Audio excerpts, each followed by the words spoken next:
კიდევ ერთხელ მოგესალმებით, კომერსანტის დილა აგრძელებს თქვენთვის მუშაობას და ტრადიციული რუბრიკის ჯერი დადგა ახლა კონკურენცია და მომხმარებლის უფლებების დაცვა და დღეს კიდევ ერთ ძალიან საინტერესო თემაზე უნდა ვისაუბროთ, კონკრეტულად კი კონკურენციის სააგენტოს ცხელხაზზე, ძირითადი ხაზი ეს იქნება 15-20, რომელიც ფაქტობრივად წარმოადგენს სააგენტოსა და მეორე მხრივ მომხმარებლის შორის კომუნიკაციის ძირითად წყაროს, რას გულისხმობს, რისთვის არის მნიშვნელოვანი, სწორედ აი ამ თემებს გავშლით დღეს ჩვენს სტუმართან ერთად, ჩვენი სტუმარი კი არის ქალბატონი ნანა მიქავა კონკურენციის და მომხმარებლის უფლებების დაცვის სააგენტოს წარმომადგენელი.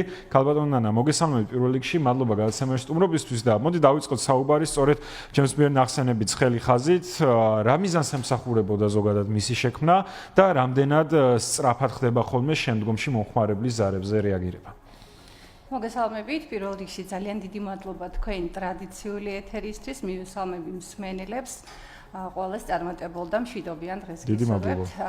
რაც შეეხება ცხელი ხაზის ფუნქციონირებას, თქვენ სწორად აღნიშნეთ, რომ საქართველოს კონკურენციისა და მომხმარებლის დაცვის სააგენტოში ფუნქციონირებს ცხელი ხაზი, რომელიც რეალურად, როგორც თავად აღნიშნეთ, მოქალაქეებსა და სააგენტოს შორის კომუნიკაციის ერთ-ერთ ძირითად არხს წარმოადგენს. აქვე გეტყვით, რომ მომხმარებელთა გაზრდილ მომართვიანობაზე დროული და ეფექტიანი რეაგირების მიზნით ცხელი ხაზი რეალურად სრული დატვირთვით 2024 წელს ამოქმედა, შესაბამისად დღეს მდგომარეობით ნებისმიერ დაინტერესებულ პირს შეუძლია დარეკოს სააგენტოს ცხელხაზზე და სააგენტოს საქმიანობის ფარგლებში მიიღოს დეტალური ინფორმაცია, როგორც კონკურენციის, ასევე მომხმარებელთა უფლებების დაცვისა და ანტიდემპინგური ღონისძიებების მიმართულებით. რაც შეეხება გადაწყვეტილების ეფექტიანობას, რა თქმა უნდა, ცხელი ხაზის შექმნის იდეა ზოგადად მომხმარებელთა საჭიროებებზე და მათ ინტერესებზე ამორგებული, რაც სააგენტოს პოლიტიკის ახსნილების ეფექტიანობას უზრუნველყოფს. ამდენად, საქართველოს კონკურენციისა და მომხმარებლის დაცვის სააგენტოს ცხელი ხაზის საკონტაქტო ნომრები კიდევ ერთხელ რომ გავაჟღეროთ 15-20 0322 რა თქმა უნდა, მოცემულ საკონტაქტო ნომრებზე ზარის განხორციელების შემთხვევაში ჩვენი ცხელი ხაზის ოპერატორები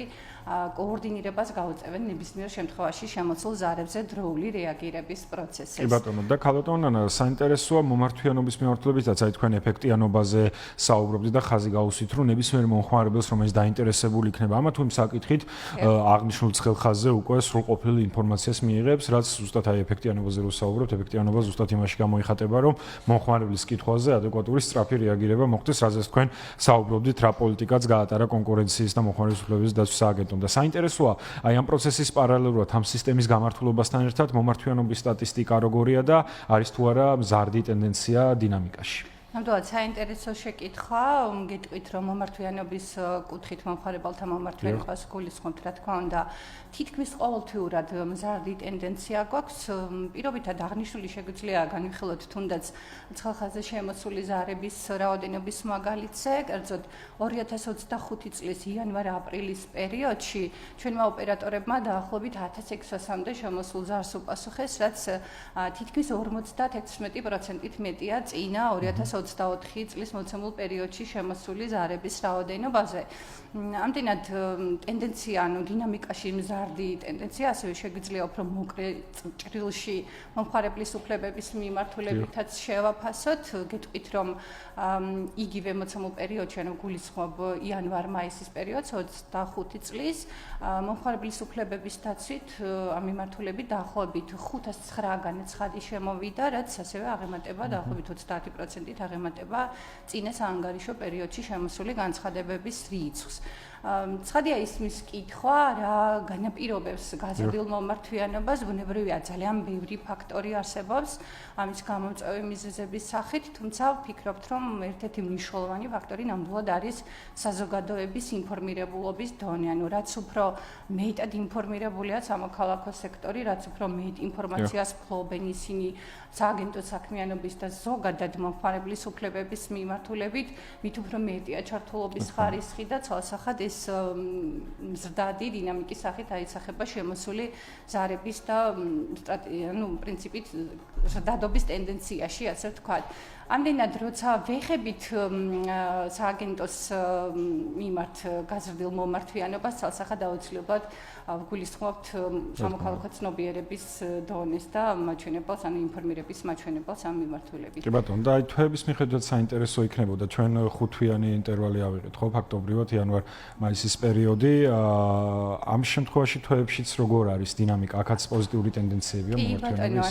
დაახლოებით ვახსენე კიდეც, რომ თითქმის თვეების, კონკრეტული თვეების მიხედვითაც კი თვალშისაცემია ზრდადი სტატისტიკა, ანუ შეიძლება ითქვას, რომ დაახლოებით იანვრის თვეში სადღაც 300-მდე ზარს უპასუხეს ჩვენმა ოპერატორებმა და მომდევნო თებერვლის თვეში დაახლოებით 30%-ით უკვე გაზრდილი იყო მომართვიანობა. მინდა გითხრათ ასე, რომ ნამდვილად მზარდი ტენდენცია გვაქვს მომხმარებელთა მომართვიანობის. და მიმართულებებზეც რომ ვიმჯელოთ, ეს საინტერესო იქნება, არის ხოლმე რამდენიმე კონკრეტული მიმართულებები, რაზეც ყველაზე მეტად აქტიურობენ მომხმარებლები, აინტერესებთ კითხვებს ვავენ, აი შემდგომში განაცხადებით, არაერთგზის ამ ეთერშიც გვისაუბრია სხვადასხვა სტუმართან ერთად, რაზე ჩივიან ხოლმე ძირითადად მომხმარებლები, მათ შორის ბიზნესთან კომუნიკაციის ფარგლებში რაღაც რეზულტატებიდან გამომდინარე ხოლმე. საინტერესოა აქ უშუალოდ თქვენს ხელხაზე, ძირითადად რა მიმართულებებზე ახორციელებენ ხოლმე მომხმარებლები ზარებს.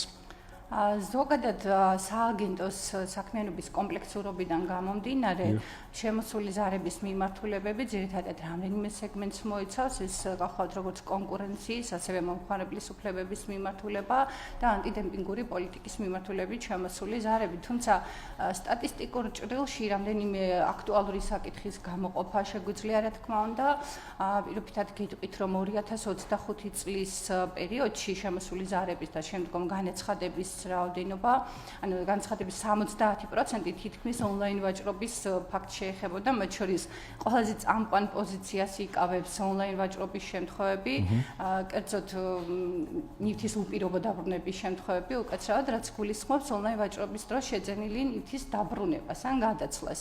აღსანიშნავია, რომ საქართველოს კანონი მომხმარებლის უფლებების დაცვის შესახებ ერთმნიშვნელოვნად არეგულირებს ონლაინ ვაჭრობის შემთხვევებს და მომხმარებელს კიდევ ერთხელ შევახსენებ, რომ აღნიშნული კანონით უფლება აქვს ყოველგვარი საფუძვლის მითითების გარეშე უარი თქვას დისტანციურ ხელშეკრულებაზე 14 კალენდარული დღის განმავლობაში, თუმცა მიუხედავად არსებული ამ რეგულაციებისა, ასე ვთქვათ, ხშირ შემთხვევაში ისინი წინააღმდეგობას აწყდებიან მოვაჭრეებთან და ძირითადად ამიტომ მიმართავენ ხოლმე სააგენტოს დარღვეული უფლების აღდგენის მოთხოვნით. ანუ კიდევ ერთხელ რომ დავასუსტოთ ჩვენს მომხმარებლებს, შევახსენებთ, რომ დისტანციური ვაჭრობის დროს ისინი სარგებლობენ უფლებით ყოველგვარი საფუძვლის მითითების გარეშე 14 კალენდარული დღის განმავლობაში უარი თქვან დისტანციურ ხელშეკრულებაზე. დისტანციური ვაჭრობის დროს ასევე ძალიან ხშირია ესეთი ზარები, როცა მომხმარებლები ეგრეთ წოდებული Facebook ან Instagram გვერდებიდან ცდილობენ მათთვის სასურველი საქონლის ან მომსახურების შეძენას და რისთვისაც რეალურად წინასწარი ხდიან ნივთის აფასურის ღირებულებას, თუმცა სამწუხაროდ ხშირ შემთხვევაში მათის ეკონომიკური ქცევა წარუმატებლად მთავრდება, ანუ არ იღებენ მოვაჭრეებისგან შესაბამის უკავშირს და რეალურად ესეც ხდება სააგენტოს მომართვიანობის საფუძველი, ძირითადად მათი მოთხოვნა არის წინასწარ გადახდილი თანხის უკან დაბრუნება და ზიანის ანაცხოვრება.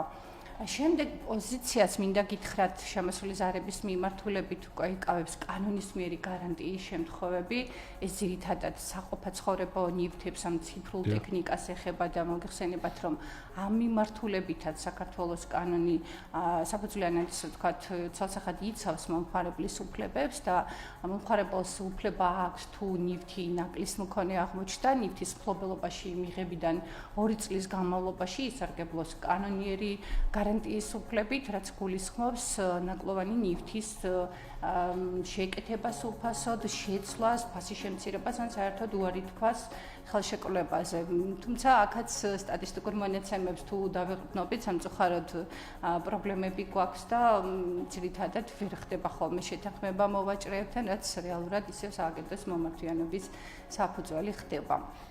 გახშირდა სხვათა შორის ტენდენციურია მინდა გითხრათ მომართვიანობა მომსახურების მიმართულებითაც, ძირითადად ეს შეეხება ტრანსპორტირებას ან სერვისის მიწოდების, ასე ვთქვათ, ხარისხს, ძალიან ხშირია გამოწერის, ნივთის გამოწერის შემთხვევებში ნივთის დაკარგვის, დაზიანების ან ვადის დარღვევით მიწოდების შემთხვევები და ცალსახად შეიძლება ითქვას, რომ რაღაცნაირად ბოლო დროს ამ მიმართულებით ზარებიც კი ბატონო გახშირდა. ზარები ასევე შემოდის კანონის დაზუსტების ან განმარტების მოთხოვნის მიზნით ინფორმაციის დამატებით ინფორმაციის მისაღებად. უბრალოდ ამ შემთხვევაში დაინტერესებული მხარეები არიან არა მარტო მომხმარებლები, არამედ უშუალოდ მოვაჭრეებიც, ბიზნესის წარმომადგენლები, ვისაც სურთ რომ ასე ვთქვათ, საქმიანობა, თავიანთი საქმიანობა კანონით დადგენილ სტანდარტებთან შესაბამისობაში. აი ზუსტად აქ არ არის ვისაუბრია, მათ შორის სხვა სტუმრებთან ერთად ისინი ამბობდნენ, რომ თავად ბიზნესს არის დაინტერესებული იმით, რომ შესაბამისობაში იყოს მოყვანილი უშუალოდ დადგენილ ჩარჩო პირობებთან და სტანდარტებთან მათი ყოველდღიური საქმიანობას და კარგი ტენდენცია პრინციპში ესე შეიძლება შევაფასოთ. აი მეორე მხრივ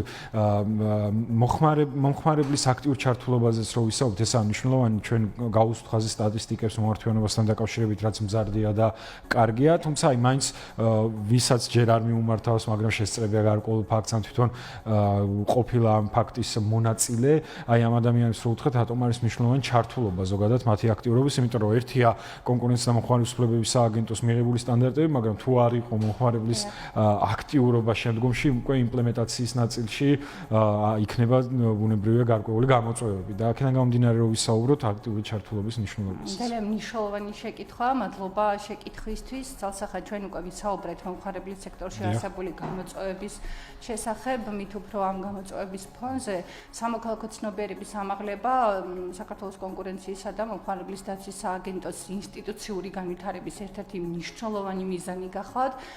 შესაბამისად, დაინტერესებული მხარეების ჩართულობა და მათი ინფორმირებული მონაწილეობა ძალსახად სააგენტოს პოლიტიკის აღსრულების ეფექტიანობას უზრუნველყოფს და ამაზე დასაწყისშივეც ვისაუბრე. ამდენად თქვენს დამეთანხმებით, რომ უშუალოდ სააგენტოს მიერ განხორციელებულ აქტივობებთან ერთად საზოგადოების თითოეული წევრის ჩართულობა, ასე ვთქვათ, მნიშვნელოვან და გადამწყვეტ როლს თამაშობს მომხმარებლის უფლებების დარღვევის, პრევენციისა და მათი თავიდან აცილების პროცესში. ასე რომ თითოეულ მოქალაქეს მინდა მიმართო, რომ მათი აქტიურობა, მათი ინიციატივა ცალსახად ხელშეუწყობს არაკეთილსინდისიერი ქმედებების დროულ გამოვლენას და რა თქმა უნდა, მომხმარებლის კანონიერი ინტერესების გარანტირებულ და აი მედიის როლიც რო ვთქვათ, აი მედიის როლი ამ შემთხვევაში რა არის? ხო, მათ შორის ეს რუბრიკაც სწორედ ამას ერთგვარი შემეცნებითი ნაწილიც არის, მათ შორის რომ აი მომხმარებლამდე მივიტანოთ თქვენი სათქმელიც. აი ზოგადად მედიის როლი როგორ წარმოგიდგენთ? კი ბატონო, როგორ შეიძლება ამ საკითხს არ შევეხოთ, ცალსახად საზოგადოების ცნობიერების ამაღლების პროცესში, რა თქმა უნდა, მედიის როლი ძალიან მნიშვნელოვანია, მით უფრო ჩვენი სააგენტოს მიმართ ნდობის გაზრდის, ასე ვთქვათ, პროცესში მედიის მხარდაჭერა და ჩართულობა ცალსახად ხელს უწყობს სააგენტოს საქმიანობის პოპულარიზაციას, ამდენად მეტად ინფორმირებული სამოქალაქო სექტორი, მეტად ინფორმირებული საზოგადოება ბუნებრივია მიზე შედეგობრივად ხელშეუწყობს ჯანსაღი ეკონომიკური და ბიზნეს სამომხმარებლო ურთიერთობების ჩამოყალიბებას და რაც მთავარია მომხმარებლის პატივისცემაზე ორიენტირებული ქცევის კულტურის დამკვიდრებას. ბუნებრივია. ძალიან დიდი მადლობა ქალბატონო ნანა გადაცემაში სტუმრობისთვის და ესე საინტერესოდ გაშლისთვის აღნიშნული თემის და მოკლედ წარმატებებს გისურვებთ. თქვენ კი შეგახსენებთ, რომ ჩვენი სტუმარი იყო ქალბატონო ნანა მიქავა, კონკურენციისა და მომხმარებლის უფლებების დაცვის წარმომადგენელი და შემდეგ კვირამდე ვემშვიდობებით აღნიშნულ რუბრიკას.